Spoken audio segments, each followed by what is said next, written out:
দেখুন, আপনার মার হাতের কবজি পর্যন্ত কেটে ফেলতে হবে। কি কইতেছেন ডাক্তার সাহেব? আপনার মায়ের আঙ্গুলের ইনফেকশন থেকে পচন ধরেছে। কিছুদিন আগে হলো একটা আঙ্গুল কাটলে হতো, এখন সবকটি আঙ্গুলে ইনফেকশন ছড়িয়ে পড়েছে। যদি হাতটা কবজি পর্যন্ত না কাটেন তাহলে সারা শরীরে ইনফেকশন ছড়িয়ে পড়বে। ডাক্তার সাহেব, রিপোর্টে কোনো ভুল আসে নাই তো? অনেক সময় তো ভুল রিপোর্টও তো আসতে পারে। সামান্য একটা তার কাটা হাতে বিঁধলো, তার কারণে এত বড় একটা দুর্ঘটনা ঘটবো কেন যেন মন মানতেছে না। দেখুন, আমরা নিশ্চিত না হয়ে কোনো রোগীর অঙ্গ কাটার মতো সিদ্ধান্ত দেই না। এখন আপনি দেখুন কি করবেন। অপারেশন করবেন? যদি অপারেশন করেন তাহলে দ্রুত ভর্তি করতে হবে,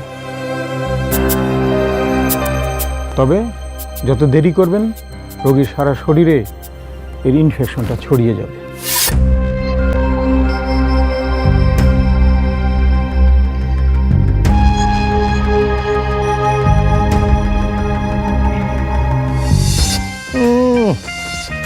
আমরা নিশ্চিত না হয়ে কোনো রোগীর অঙ্গ কাটার মতো সিদ্ধান্ত দেই না। বেটা কষাই সাত পাঁচ বুঝাইয়া আমার যে অপারেশন করাইতে পারলে কারি কারি টাকা পাবো। আরে কার হাত কাটা গেল, পা কাটা গেল, মাথা কাটা গেল, তাতে তাতে কিচ্ছু আসে যায় না। রুগী পাইলে যেন মুরগির মতো জব দেবে, অপারেশন করাবো আর কারি কারি টাকা পাবো। না না না না, মায়ের হাত কাটার মতো সিদ্ধান্ত দিয়ে আমার ঠিক হইব না। তার আগে আরো কয়েকটা ডাক্তার আমার দেখাইতে হইব, তাদের কাছে সমস্ত রিপোর্ট দেখায় পরামর্শ করে সিদ্ধান্ত লইতে হইব কি করা উচিত।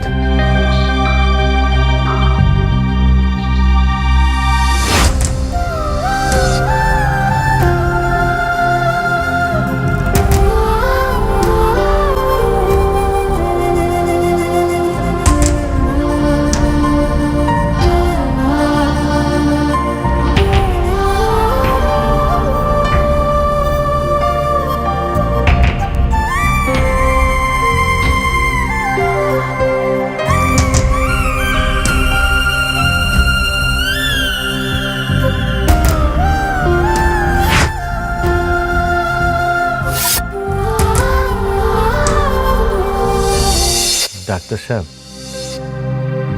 হাত কাটুন ছাড়া এমনিতে চিকিৎসা করাইলে ভালো আর কোনো সম্ভাবনা নাই? সেরকম হলে হাত কাটার পরামর্শ আমরা দিতাম নাকি? হাত আপনাকে কাটতেই হবে, এর কোনো বিকল্প নেই। তাইলে আমরা এখন বাড়িতে যাই। বোঝেনি তো, গ্রাম থেকে আইসি, অপারেশন যে করাইতে হইব, টাকার তো দরকার। টাকা অ্যারেঞ্জ করে আবার আসুন। বাড়ি যাবেন? যান, কিন্তু যা করার দ্রুত করবেন। দেরি করলে সমস্যা কেবল বাড়বেই।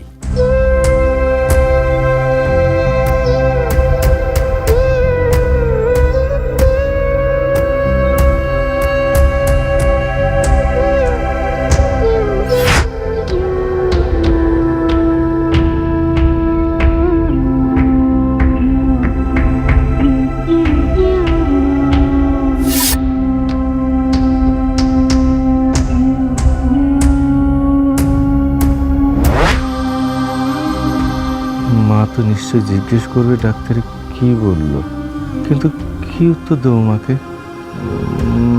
মাকে কিছু না বললো তো সব বুঝে যাবে। আমি তো মনের কথা লুকায় রাখতে পারি না মার কাছে।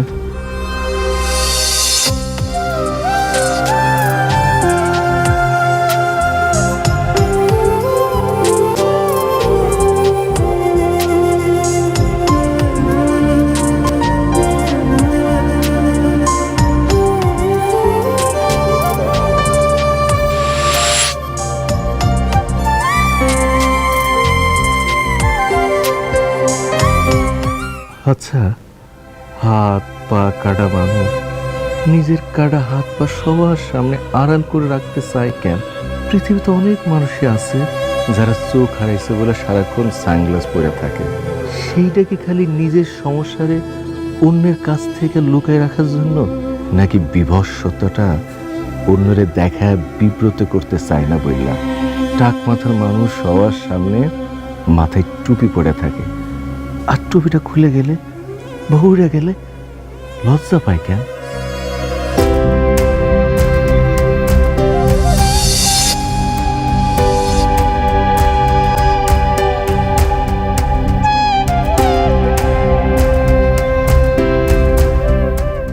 বাজান, তোর এই হাতগুলোর লেগে তোর আফসোস লাগে না?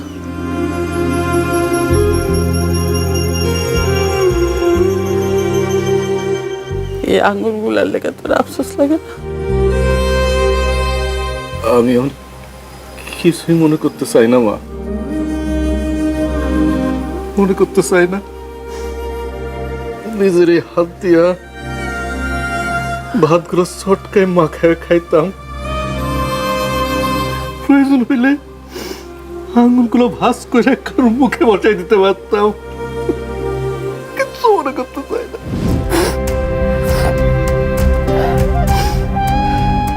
এটাই বাস্তবতা। বিগত 5 বছর ইসমাইল মিয়ার 2টা হাতের একটা আঙ্গুলও নয়, এটাই বাস্তবতা। তখন আমার মায় আমার খাওয়াই দেয়, আমার প্রিয় চাপা সুটকে মাখাও খাইতে পারি না। আমি যখন গোসল করে উঠি গামছাতে পিঠ মুছতে পারি না, তুমি তো গামছা দাও পিঠটা মুছে দাও। আমি যখন লুঙ্গি পরি গিট মারতে পারি না, তুমি তো গিটটা মাইরে দাও। আমার সব কাজে তোমার উপর নির্ভর করতে হয় মা। একদিক তোমার ভালোই হয়েছে, ওই যে হাত কাটো নেওয়াতে সবসময় তোমার আদর যত্ন পাই। পাগল। মায়ের হাতে অনুগ্রহ ছাড়া ইসমাইলের এখন চলাই দেয়। আর ডাক্তার কষাই কিনা সেই মায়ের হাতটা খাইটা দিয়ে বাচ্চা। আমি আমার মায়ের হাত কাটুন কাটুন।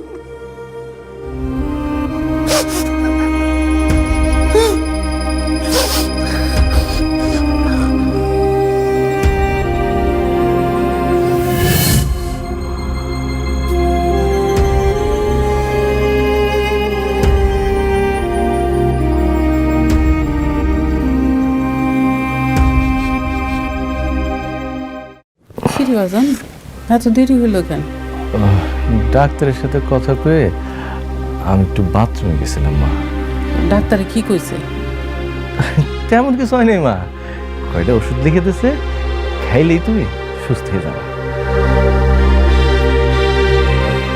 মা চলো আমরা উঠি।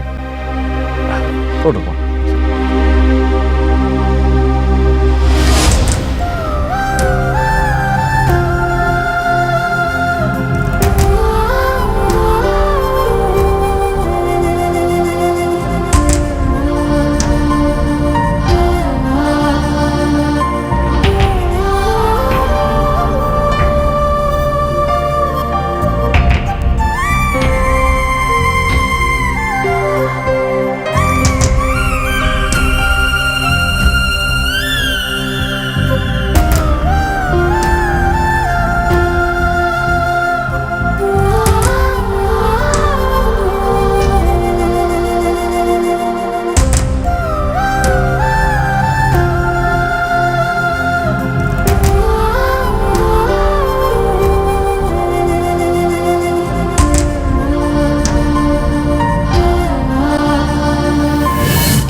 এবারে কোন দিকে যায় মেম্বার সাহেব?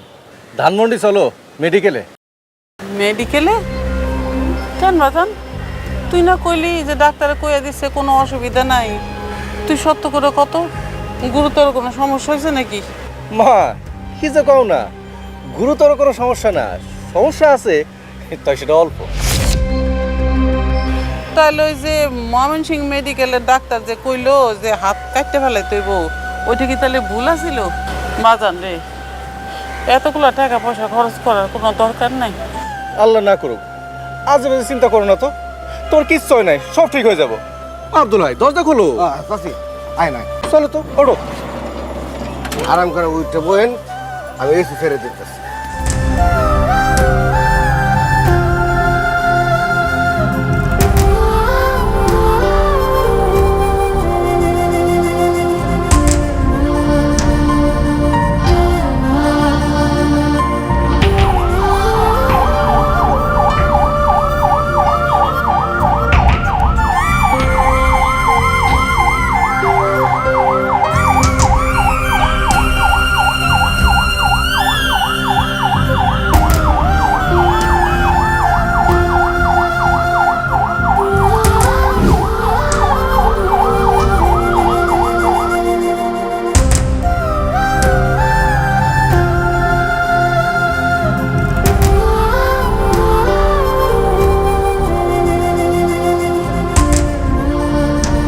চাচি কি ঢাকা শহরে পয়লা শুন?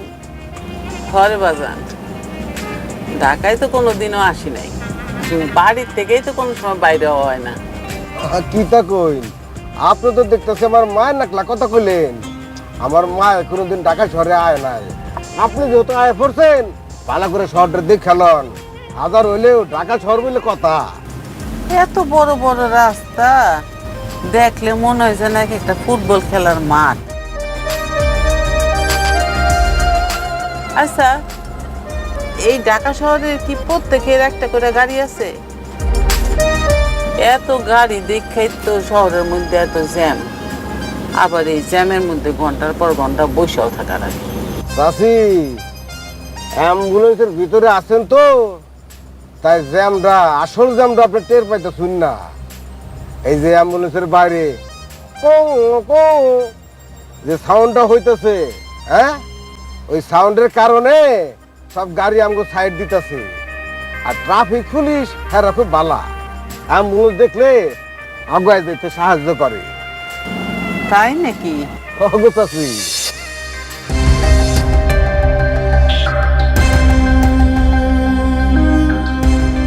বাজার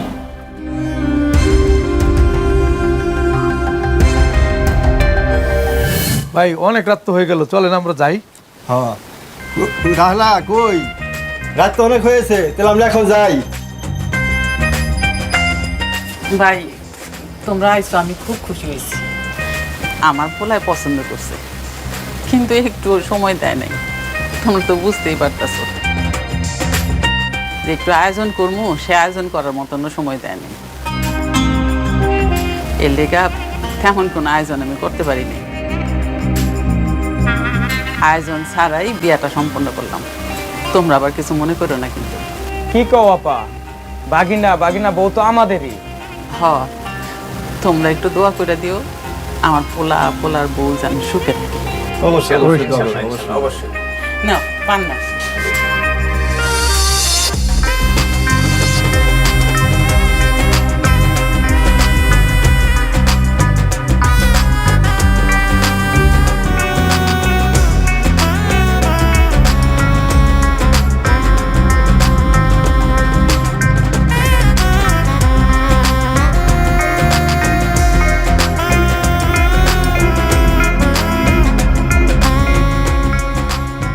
বউ,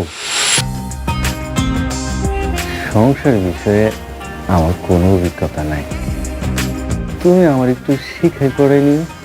আপনি এমন করে কইতেছেন যেন এর আগে আমার একটা সংসার করার অভিজ্ঞতা আছে। না, ঠিক তা না, কেন জানি তোর দেখি মনে হইতেছে তুমি আমার মতো উড়নচণ্ডী না,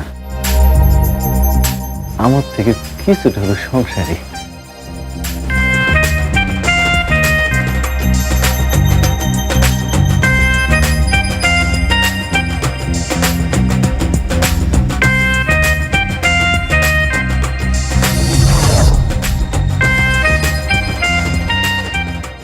কিন্তু সংসারটা শেষ পর্যন্ত টিকলো না ইসমাইলের। 7 বছরের মাথায় হঠাৎ করে ভাঙে গেল। পুত্রবধূ যেভাবে খুব খারাপ ছিল তা কিন্তু না, এর জন্য তার দোষও দেওয়া যায় না। কেবল দোষ দেওয়া যায় নিয়তির। তা না হলে ফুটবল খেলা নিয়ে গ্যাঞ্জামের পর দিনই ইসমাইল খালি খালি সুর খাই বাজারে যাইব কেন? আর যাইবই যদি, তাহলে এইভাবে বিরোধী পক্ষের সামনাসামনি পড়ে যাব কেন?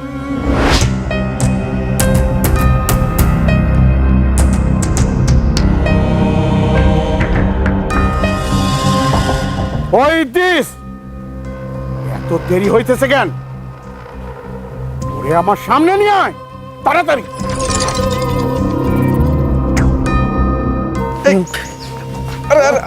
ছাড়ো বাঁধানের কথা চাল,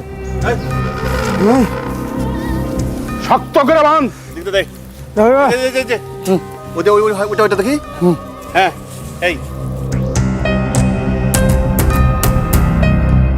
ভাই এই আর একটা কথা না, জি বড় ভাই। এই শয়তানটা তো আমার পোলাটারে চর মারছে না রে।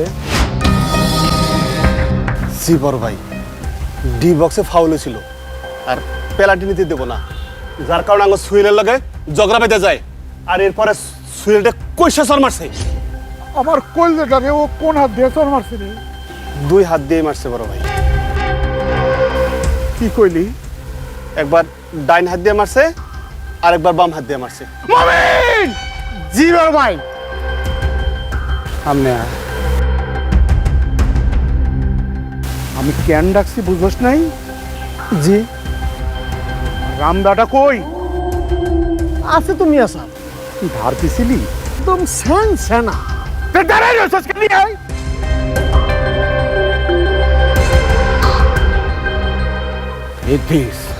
জি বড় ভাই। এই শয়তানদার 2টা হাতের 10টা আঙ্গুল স্যান করে কাইতে দিই। পেছনে কি? পুকুর বড় ভাই। এখানে আমি কি চাষ করি? এখানে বিদেশি মাগুর বড় ভাই। 10টা আঙ্গুল আমার মাগুরে দিবি, খাইয়া তোর জন্য দোয়া করি। জি। আর শোন, জি। এখনই কাটার দরকার নাই, আমি একটু ফাঁকে যাইতেছি, আচ্ছা তখন কাটবি। হাতের আঙ্গুল কাটার পরে একটা অটো রিক্সায় ময়মনসিংহ মেডিকেল কলেজে ওকে ভর্তি করে।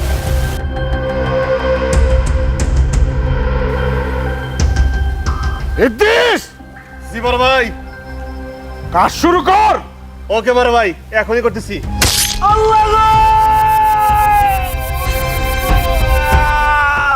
আর কই যেটা মারছিলি?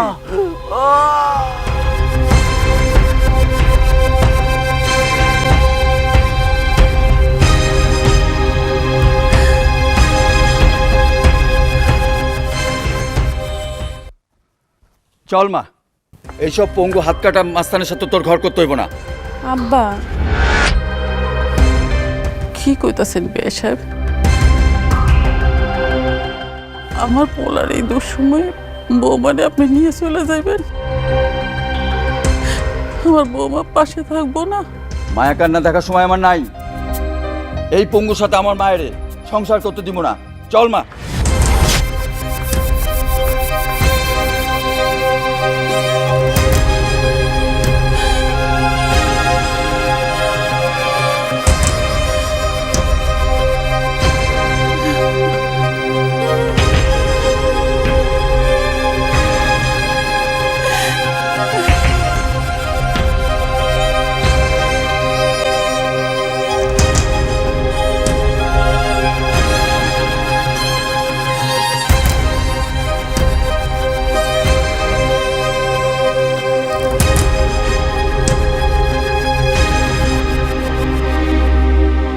চাচা, শরীর কেমন লাগছে এখন?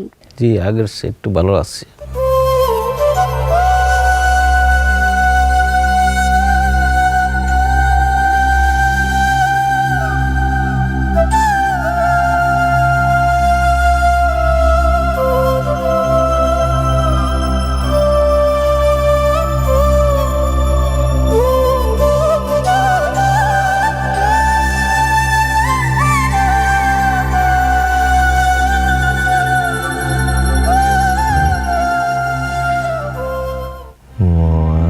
আজান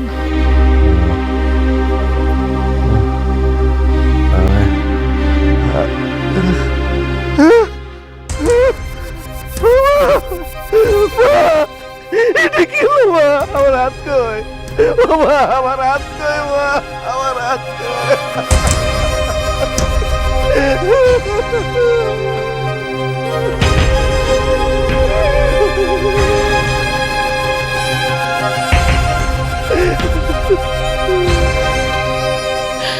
তুই যে বাইচা ফিরে আসছোস এটাই তো আল্লাহর কাছে লাখ লাখ শুকরিয়া।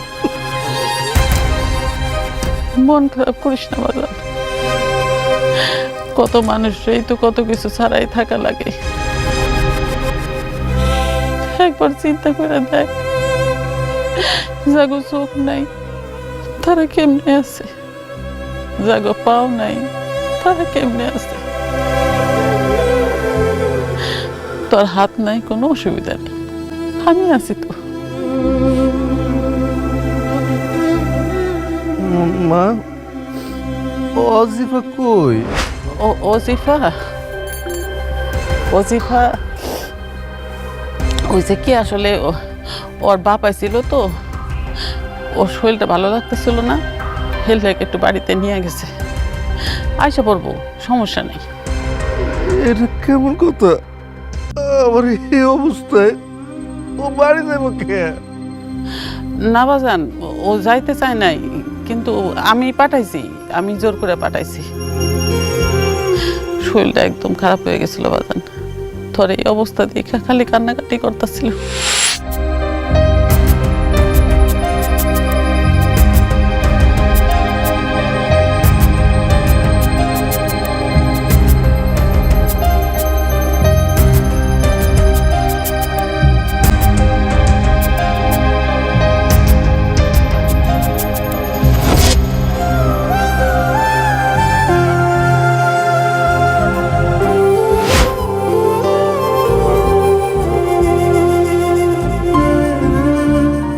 মেম্বার চাচা, একটা চিঠি আছে। চিঠি? চিঠি কেটে পাঠালো?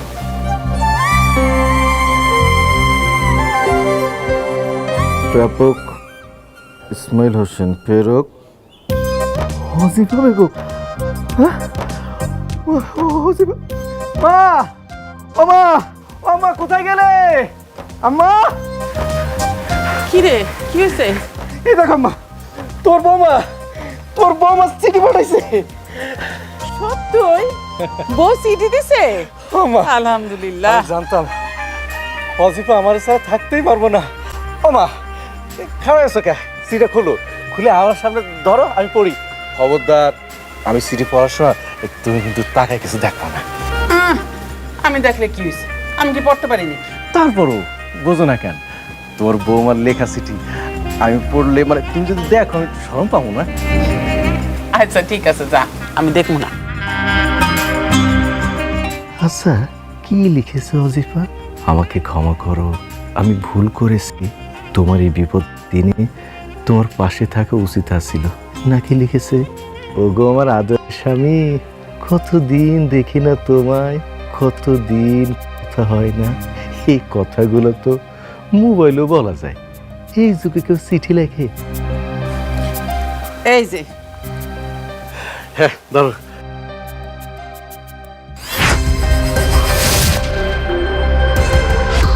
সরাও, সরাও এটা।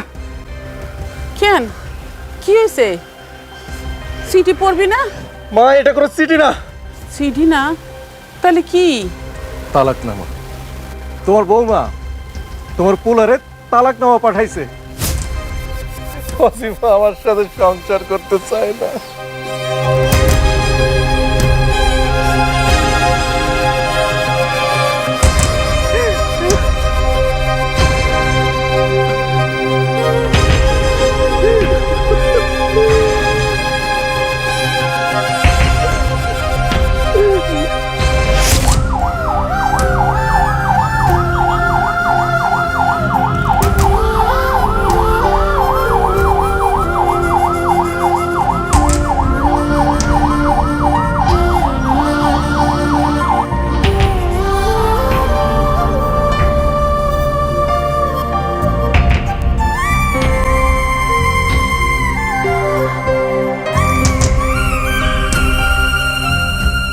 হ্যাঁ চাচি এফরেন এফরেন।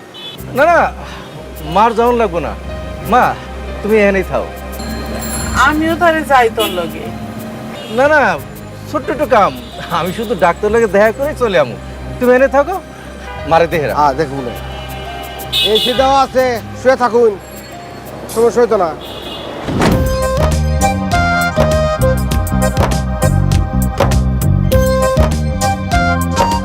স্যার একটা এসি অ্যারেঞ্জ করা আমার জন্য খুব একটা কঠিন কাজ হবে না স্যার।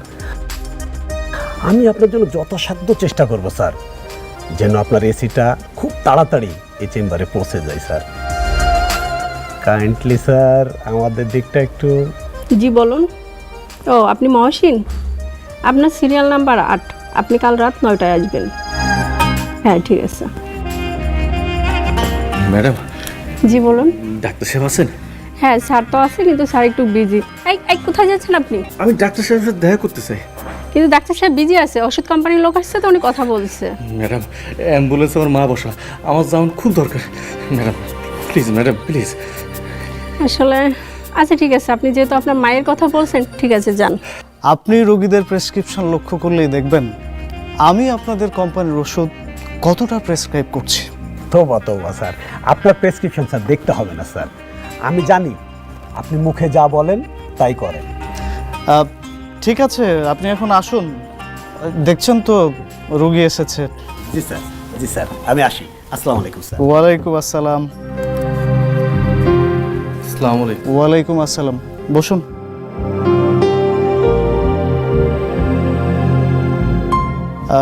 রোগী কে? জি, আমার মা। উনি কোথায়? মা তো অ্যাম্বুলেন্সে বসে আছে। ওনাকে নিয়ে আসেন। মানে আমি তো গিয়ে আর অ্যাম্বুলেন্সে তার চিকিৎসা করাতে পারবো না, তাই না? না ডাক্তার সাহেব, মানে আম্মা যখন দরকার হইব তখন আম্মা আইব। আপনি আগে রিপোর্টগুলো দেখে তারপর আমার কোন প্রয়োজনে আম্মারে নিয়ে আসুন। এই লন।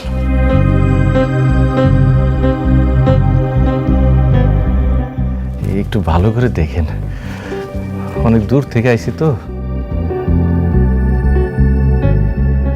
যে ডাক্তার আপনার মায়ের প্রেসক্রিপশন করেছেন তার আমি ছাত্র। এই বিষয়ে স্যারের মতো যোগ্য চিকিৎসক তেমন কেউ নেই। ময়মনসিংহ মেডিকেল কলেজে পড়ার সময় স্যারের ক্লাস করার সৌভাগ্য আমার হয়েছিল। তার গ্রামের বাড়িতেও আমি একবার গিয়েছিলাম। নেত্রকোনার বারহাট্টায় তার গ্রামের বাড়ি। তখন ছিল শীতকাল, নানা স্বাদের পিঠার আয়োজন করেছিলেন স্যার। ওই বাড়ির সামনে খড় জ্বালিয়ে শীত নিবারণ করার চেষ্টা করা হতো। আসল কথা কন। ওই তো ওই রিপোর্ট অনুযায়ী আপনার মায়ের হাতটা কেটে ফেলাই উত্তম হবে। পচন ধরেছে।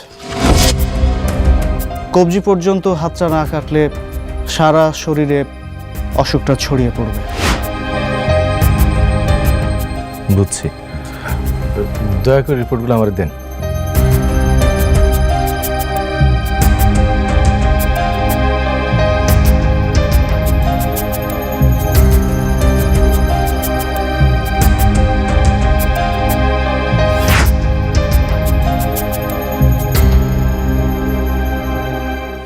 ও আব্দুল ভাই, চলো আচ্ছা, আপনার বয় গেট খুলে দাও।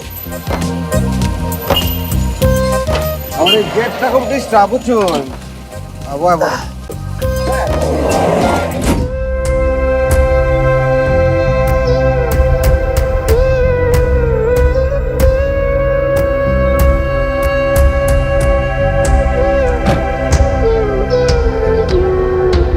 আব্দুল ভাই, স্টার্ট দাও। ওনে আবার কোন হাসপাতালে যায়? কোনো হাসপাতালে যাবো না, সরাসরি বাড়ি যাবো, ময়মনসিং। বাড়ি যাবি মানে? কি রে, চিকিৎসা কি হয়ে গেছে? তুই চিকিৎসা করাতে নিয়ে আসলি? মা, তোমার চিকিৎসা তো শেষ। ডাক্তার কয়টা তোমার ট্যাবলেট দিছে, ভিটামিন সি। ভিটামিন সি খাইলে তোমার আর কোনো ডাক্তারের কাছে যাওয়া লাগবে না। ডাক্তারে কইছে ওই ওষুধ খাইলে সারে যাবো? হ মা, ডাক্তার তো তাই কইলো, ঠিক হয়ে যাবা। আচ্ছা, আর তাহলে ওষুধগুলো কি আনছোস? যাওয়ার পথে কিনে নি মানে? তুই শুয়ে পড়ো মা। আচ্ছা ঠিক আছে।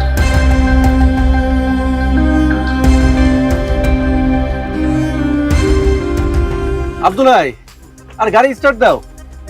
খুবই কঠিন লাগতেছে, হাসপাতালের ভালো লাগে না।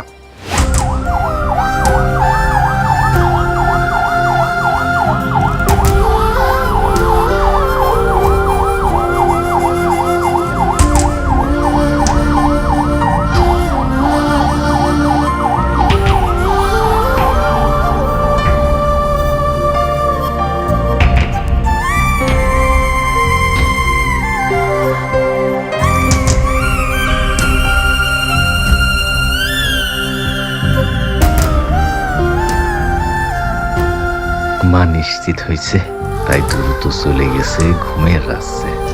আচ্ছা, মা কি সত্যি নিশ্চিত হয়েছে, নাকি সারাদিনের ক্লান্তির কারণে ঘুমিয়ে পড়ছে? সে যাই হোক, মায়ের প্রশ্নের হাত থেকে তো বাঁচন যাইব।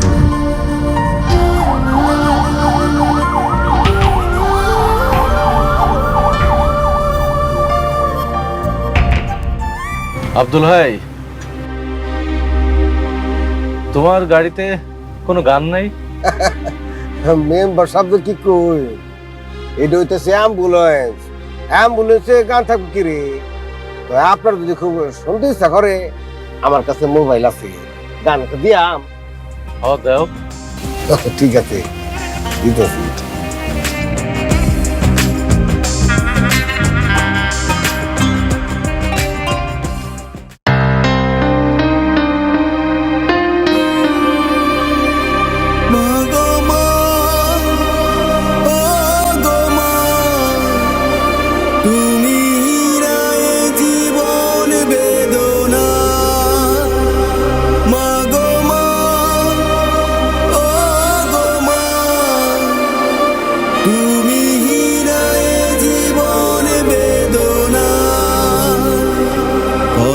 মায়া মমতা করেছো লালন, ওরে মানিক মানিক স্নেহ করেছো যত, আরেকটি বার বুকে টেনে নাও মা।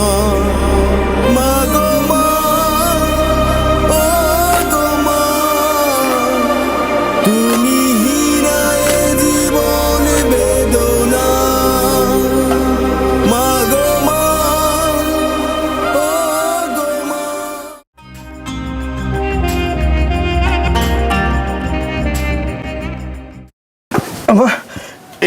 এটা ধরো তো। ওমা, তুই চাকু আনলি কোথা থেকে তুই? মা, আমি বাবার কবর শুয়া শপথ করছি, যারা আমার দুই হাতের আঙ্গুলগুলো কাটছে, তারপর প্রত্যেকের সব আঙ্গুলগুলো একইভাবে কাটুন। না বাজার, তুই এগুলা করতে যাস না। আর তাছাড়া তোর এই শরীরে তুই তো ওগুলোকে পারবিও না। আল্লাহর কাছে বিচার দিয়ে তুইছি, দেখিস আল্লাহ ঠিকই ওকে বিচার করবো। মা, তুমি কি কইলা? আমার এই শরীর নিয়ে, কিন্তু আমার এই শরীরের জন্য দায়ী কারা? ওরাই তো, তাই না? আজ লোকে আমারে আঙ্গুল কাটে ইসমাইল করে ডাকে, হাত কাটে ইসমাইল করে ডাকে, কার লাইকা? ওদের লাইকাই তো। তুমি দেখালেও ওদের হাত আমি কাটম, তখন লোকে খালি আমারে না, ওগুলো হাত কাটা কইরা কই ডাকবো। ডাকবো হাত কাটা মাওলানা, হাত কাটা মমিন, হাত কাটা জব্বার, আর হাত কাটা ইদ্রিস। খালি সময়ের অপেক্ষা, সময় কখন হয়। মা, আমার এই দুটা হাত সোজা করে এই প্রত্যেক দিন চাকু দুটা বাঁধে দিতে পারবা? কেন চাকু বান্ধা দিব কেন? নিজের সিকিউরিটির লাগা। কোন তো চাই না, ওরা যদি আবার আমার উপর আক্রমণ করে, তখন নিজেরা বাঁচাইতে হইব না? আচ্ছা ঠিক আছে, দিতেছি। দে, আয় এদিকে আয়।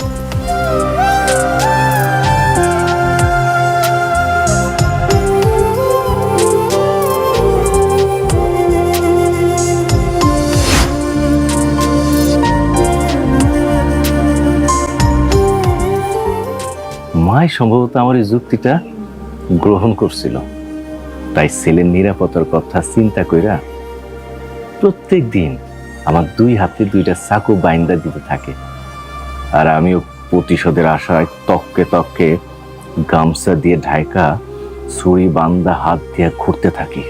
যদিও সে সুযোগ আর আসে না আমার জীবনে। মায়ের কথা সত্যি হয়, প্রকৃতি যেন প্রতিশোধ নেয়। ধ্রুবতারা স্পোর্টিং ক্লাবের বার্ষিক বনভোজনের বাসটি কক্সবাজারের হিমছড়ি যাওয়ার পথে মাতামুহুরী নদীর রেলিং ভেঙে পানিতে পড়ে যায়। সারাদিনের ক্লান্তিতে যাত্রীরা সবাই ঘুমিয়েছিলেন। ঘটনাস্থলে 9 জন মারা যায়। নিহতরা হচ্ছেন নুরু মিয়া ও তার ছেলে সোহেল, মোমেন, জব্বার ও ইদ্রিস। বাকি 4 জনের পরিচয় এখনও জানা যায়নি। এরা সবাই ময়মনসিংহের চুরখাই বাজারের বাসিন্দা।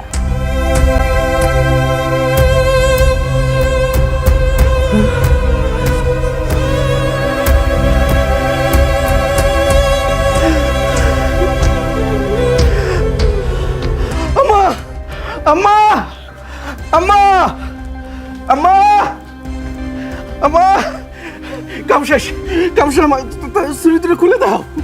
কাম শেষ মানে কি করছস তুই? তুই আবার সবগুলো হাত হাত কাটা দিয়ে আসছস নাকি? কিরে রক্ত কই? রক্ত তো দেখতেছি না আমি। আরে আমার থামো, আমার কিছু করতে হয় নাই, সব আল্লাহ করছে। ওই শয়তানগুলো সব করে মারা গেছে। কিছু জানো, ওরা গোষ্ঠী শুদ্ধ গেছিল পিকনিকে কক্সবাজার। ওরা ফেরার সময় ওই নদীর রেলিংটা ভাঙা সব কটা পড়ছে পানিতে, একেবারে মারা গেছে মা।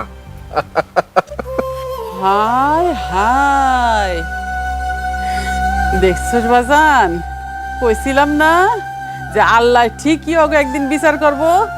এর লেগে তো মানুষে কয় যে আল্লাহর মায়ের দুনিয়ার বাইর। হ্যাঁ মা, তোমার কথাই ঠিক হয়েছে। দাও, অন খুলে দাও। দেখ, হাত তো ছুরি রেখা কাম নাই। সেইটাই তো, হাতে ছুরি রেখা কি করা যায় কোনো কিছু?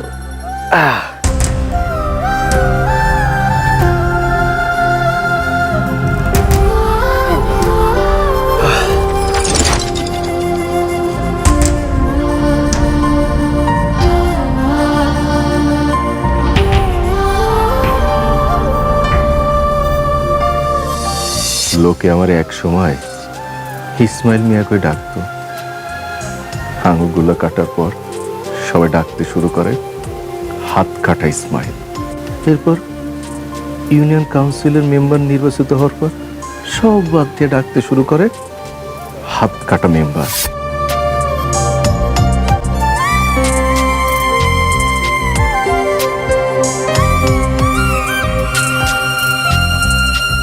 হাত কাটা যে কি জ্বালা সেইটা তুমি জানো না। সেই কষ্ট আমি তোমারে দিতে চাই না। আমি চাই না লোকে তোমারে হাত কাটা রাহেলা বইলা ডাকুক। যে কয়টা দিন বাইসা আছো থাকো, তুমি রাহেলা বেগম নামেই থাকো। আমি তোমার নামের আগে হাত কাটা শব্দ লাগাইতে দেব না। না না, আমি পারব না মা, পারুম না তোমার হাত কাটার জন্য ডাক্তারে অর্ডার দিতে। মা, সন্তান কি পারে তার মায়ের হাত খারাপ কাটটা নিতে?